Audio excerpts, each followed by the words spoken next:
কালু দাদা, এই যে এই দিকটা ভালো করে লাইটিং করো। এই দিকটা দেখতে যেন খুব সুন্দর লাগে। আমার মেয়ের জন্মদিনে আমি কোনো কমতি রাখতে চাই না। ঠিক আছে রে টুনি, ভালো করে লাইটিং করছি।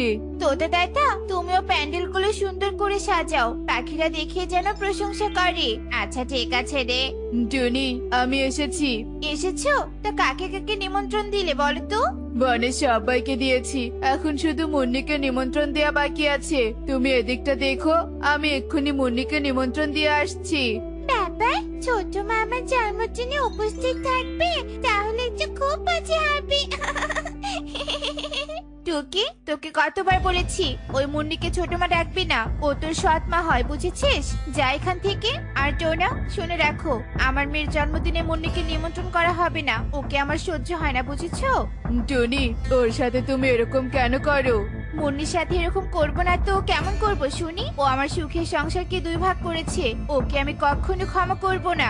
টুনি, ওর কোনো দোষ নেই। আমি মুন্নিকে একটা বড় ধরনের বিপদের হাত থেকে বাঁচানোর জন্য বিয়ে করেছি। মুন্নি অনেক ভালো, ও কখনো কারো ক্ষতি করে না, বরং উপকার করে। তাই তো আমাদের সংসারে না এসে আলাদা সংসার বানিয়েছে আর নিজে নিজের দায়িত্ব নিয়েছে। হয়েছে, একদম ওর গুণগান আমার সামনে গাইবে না। আমি ওর কথা শুনতে চাই না, আর ওকে আমার বাড়িতেও দেখতে চাই না। টুনি, তুমি একদিন ঠিকই বুঝবে মুন্নি কতটা ভালো। সেদিন শুধু আমি নয়, তুমি ওর প্রশংসা করবে। সেই দিন কোনোদিনও আসবে না। এই বলে টুনি রেগে মেগে ওখান থেকে চলে যায়। এভাবেই দুদিন কেটে যায়। অবশেষে টোনাটুনির মেয়ে টুকির জন্মদিনের দিন চলে আসে। আমন্ত্রিত বনের পাখিরা আমন্ত্রণ রক্ষা করতে টুনিদের বাড়িতে আসতে থাকে আর টোনাটুনির সাথে কুশল বিনিময় করতে থাকে। সবাই এসেছে, শুধু ছোট্ট মা আসেনি। কত দিন হলো ছোট্ট মাকে দেখি না। আমি আজকে মায়ের চোখ ফাঁকি দিয়ে ছোট মায়ের বাড়িতে যাবো। তাও আবার আমার জন্মদিনের খাবার নিয়ে। কি ব্যাপার, আমাদের বার্থডে মন খারাপ কেন? টুনি, তোরা কি টুকিমাকে বকেছিস নাকি? কি যে বলো দিদি, ওকে বকবো কেন? ও যে আমার কলিজার টুকরা। মা টুকি, আজকের দিনে মন খারাপ করে থাকিস না। ওই যে তোর বন্ধুরা খেলছে, যা সবার সাথে গিয়ে খেল। একটু পর তো কেক কাটবি।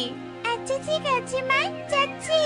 সাজানো প্যান্ডেলের একপাশে টুকির বন্ধু বান্ধবী কনক, পারুল, মৌটুসি খেলছিল। টুকি তার মায়ের কথা মতো ওদের মাঝে চলে আসে আর সবার মতো খেলতে থাকে। অন্যদিকে কিরে মুন্নি, আজকে না তোর সতীনের মেয়ের জন্মদিন? তুই সেখানে না গিয়ে এখনো বাড়িতে কি করছিস? আসলে দিদি, হয়েছে কি, আমার শরীরটা না বেশি একটা ভালো নেই, তাই আমি ওখানে যাব না। ও, যাবি না? আমি আরে ভাবলাম তোকে হয়তো ডাকিনি। তুই যখন যাবি না, তাহলে এখানে আর দেরি করে লাভ নেই। থাক তুই, আমি চললাম। আজকে টুকি মায়ের জন্মদিন, আমি জানিও না, আমাকে কেউ ডাকেও নি। যাই হোক, আমাকে যে টুকি মাকে জন্মদিনের উপহার দিতেই হবে। কিন্তু কি উপহার দিব? আমার কাছে যে কোনো টাকাও নেই। এক কাজ করি, টুকি তো পায়েস খেতে পছন্দ করে, আমি ওর জন্য পায়েস বানাই। টুকি মা, অনেক দেরি হয়েছে, এবার কেকটা কাট। হ্যাঁ বাবা, কাটছি। Happy birthday Tuki, happy birthday to you, happy birthday Tuki, happy birthday to you. Cake কাটা শেষ। দাদা দিদিরা, তোমরা কি টেবিলে বসো, আমি তোমাদের খাবার দিচ্ছি। ঠিক আছে রে, এই বাচ্চারা, যাও যাও, টেবিলে বসো। সবাই টেবিলে খেতে বসে। টুনি সবাইকে খাবার দিতে ব্যস্ত হয়ে পড়ে। এই দেখে টুকি বলে, মা এখন সবাইকে খাবার দিতে ব্যস্ত। এই সুযোগে আমি একটু কেক নিয়ে ছোট মার বাড়িতে যাই। যেই বলা সেই কাজ। টুকি কিছুটা কেক নিয়ে টুনির চোখ ফাঁকি দিয়ে সোজা মুন্নির বাড়িতে চলে যায়। ছোট মা, টুকি সোনা, তুই এসেছিস? জানিস, আমি তোর জন্মদিন উপলক্ষে পায়েস বানিয়েছি। সেই পায়েস নিয়েই তোর বাড়িতে যেতে চেয়েছিলাম, আর তাতেই তুই চলে আসলি। আর তোর হাতে এগুলো কি? আমার জন্মদিনের কেক এগুলো তোমার জন্য এনেছি। নাও নাও, খাও। টুকি নিজের হাতে তার ছোট মাকে কেক খাইয়ে দেয়। এভাবেই কিছুক্ষণ কেটে যায়। হয়েছে কেক খাওয়া। টুকি মা, এবার ঘরে চল, তোকে পায়েস খাওয়াবো। হ্যাঁ হ্যাঁ, চলো ছোট মা। ছোট মা, তুমি অনেক ভালো। তুমি যদি আমাদের সাথে থাকতে তাহলে বেশ মজা হতো। কেন যে মা তোমাকে মেরে নিতে চায় না, সেটা মাই ভালো জানে। তোমার এইভাবে এভাবে আলাদা সংসারে থাকতে খারাপ লাগে না ছোট মা? না রে মা, আমার খারাপ লাগে না। আচ্ছা শোন, তুই সে কখন এসেছিস এখানে? তোর মা তোকে খুঁজে না পেলে কেলেঙ্কারি হয়ে যাবে। তুই এখন বাড়িতে যা রে মা। আমি চাই না আমার জন্য তুই তোর মায়ের কাছে বকা শুনিস। তুমি আমার বেস্ট ছোট মা, আমি সময় পেলে আবার আসবো। এখন চলি, ভালো থেকো। এই বলে টুকি মুন্নির বাড়ি থেকে ওদের বাড়ির উদ্দেশ্যে চলতে থাকে। এভাবেই কয়েকদিন কেটে যায়। একদিন মুন্নি টুনিদের বাড়িতে চলে আসে। আয় মুখ পুড়ি আয়, তুই এখানে কেন রে? দিদি, আমি একটা প্রয়োজনে এসেছি, আমাকে একটু সাহায্য করবে দিদি? দুদিন থেকে আমি অসুস্থ ছিলাম, কোনো কাজ করতে পারিনি, তাই ঘরে কোনো চাল ডাল কিচ্ছু নেই। আমি কয়েকজনের বাড়িতে চাল ডাল ধার চেয়েছি, কিন্তু কেউ দেয়নি। সবাই তোমার বাড়ি দেখিয়ে দিয়েছে, আমাকে একটু চাল ডাল ধার দিবে? চাল ডাল দিব? তাও আবার তোকে? কখনোই না অলক্ষী, তুই আমার শত্রু, তোকে আমি কিছুতেই দিব না। তুই আমার স্বামীকে ফাঁসিয়ে বিয়ে করেছিস, চলে যা এখান থেকে। দিদি, আমার অসুস্থ মায়ের শেষ ইচ্ছে রক্ষার জন্য টোনা আমাকে আর আমি টোনাকে বিয়ে করেছি, কিন্তু কোনোদিনই স্ত্রীর অধিকার চাইনি, তাই তো চাল ডাল ধার চাইতে এসেছি। দিদি, দয়া করে ওসব কথা না তুলে আমাকে একটু চাল ডাল ধার দাও না। বললাম না তোকে কিছুতেই দিব না, যা দূরে গিয়ে মর। ছোট মায়ের সংসার অভাবে পরিপূর্ণ, দাও না আমার ছোট মাইকে, যা চাচ্ছে তা দাও না। টুকি, ছোট হয়ে বড়দের কথায় কান দিচ্ছিস? যা এখান থেকে। আয় মুখ পুরি, দাঁড়িয়ে দাঁড়িয়ে দেখছিস কি? যা, নয়তো কিন্তু ঘাট ধাক্কা দিয়ে তাড়িয়ে দিব। টনির অপমান শুনে মুন্নি আর কিছু না বলে সেখান থেকে চলে যায়। এভাবে আরো কিছু দিন কেটে যায়। একদিন আজ স্কুল তাড়াতাড়ি শেষ হয়েছে, এই সুযোগে আমি ছোট মায়ের বাড়িতে যাব আর ছোট মায়ের সাথে আড্ডা দিব। কি মজা! উফ, ভাবতেই ভালো লাগছে। লা লা লা লা লা, আহা কি আনন্দ আকাশে বাতাসে, আহা কি আনন্দ আকাশে বাতাসে।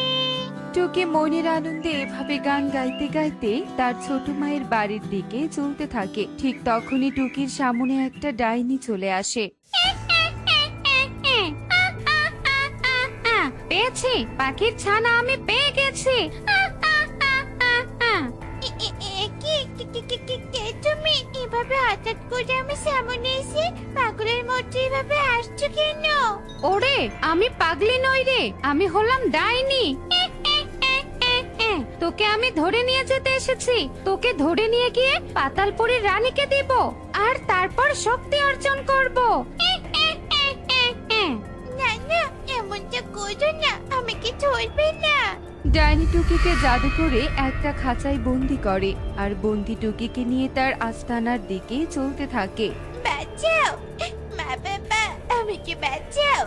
ছোট মা, বাঁচাও আমাকে, আমাকে ডাইনি ধরে নিয়ে যাচ্ছে, বাঁচাও। টুকি ছটফট করে চিৎকার করতে থাকে। টুকিকে ধরে নিয়ে যাওয়ার দৃশ্য কবুতর দূর থেকে দেখে ফেলে। টোনাটুনির মেয়েকে ডাইনি ধরে নিয়ে গেল, এক্ষুনি টোনাটুনিকে এই খবরটা দিতে হবে। কবুতর ওখান থেকে দ্রুত টোনাটুনির বাড়িতে চলে যায় আর টোনাটুনিকে সবটা খুলে বলে। সব শুনে টোনাটুনি কান্নায় ভেঙে পড়ে। কি বললি? আমার মেয়েকে ডাইনি ধরে নিয়ে গিয়েছে? হায় হায় রে, আমার টুকি সোনা, এবার ওর কি হবে? ওকে ছাড়া আমরা থাকবো কি করে? টুকি মা, কি করে বাঁচবো আমরা টুকিকে ছাড়া? টুকি মা। টোনাটুনি এভাবেই কাঁদতে থাকে। মুন্নি ডাইনি টুকিকে ধরে নিয়ে যাওয়ার খবর শুনে সব ছেড়ে ছুটে চলে আসে টুনিদের বাড়িতে। আমার মেয়ে, কে বাঁচাবি আমার মেয়েকে? ওই ডাইনির হাত থেকে কে উদ্ধার করবে? দিদি, কেঁদো না, শান্ত হও। আমি বাঁচাবো টুকিকে ওই ডাইনির হাত থেকে। আমি এক্ষুনি যাচ্ছি, আমার জীবন দিয়ে হলেও টুকিকে রক্ষা করবই করব। এই বলে মুন্নি এক মুহূর্ত দেরি না করে ওখান থেকে সোজা বনের কোণে থাকা এক তান্ত্রিক বাবার কাছে চলে আসে। তান্ত্রিক বাবা, তান্ত্রিক বাবা, আমাকে সাহায্য করুন, আমার মেয়ে বিপদে পড়েছে। কি বিপদে পড়েছে খুলে বল আমাকে। সব শুনে যা বুঝলাম, তোর মেয়েকে যে ডাইনি ধরে নিয়ে গিয়েছে সে খুব রাগী ডাইনি। আমি আমার মেয়েকে উদ্ধার করতে চাই তান্ত্রিক বাবা। কিভাবে আমি ডাইনিকে ধ্বংস করে আমার মেয়েকে রক্ষা করব? দয়া করে একটা উপায় বলুন বাবা। বলছি শোন, এই নে জাদুই পাউডার। এই পাউডার ওই ডাইনি তোকে আক্রমণ করার আগেই ওর চোখে ছিটিয়ে দিবি। এই পাউডার ডাইনির চোখে ছিটিয়ে দিলেই ডাইনি ধ্বংস হয়ে যাবে, আর তারপরেই তুই তোর মেয়েকে রক্ষা করতে পারবি। ধন্যবাদ তান্ত্রিক বাবা, আপনাকে অনেক অনেক ধন্যবাদ। মুন্নি তান্ত্রিককে ধন্যবাদ জানিয়ে জাদুই পাউডার নিয়ে সোজা ডাইনির আস্তানায় চলে আসে। আর তান্ত্রিকের কথা মতো ডাইনি জাদু করার আগেই ডাইনির চোখে জাদুই পাউডার ছিটিয়ে দেয়।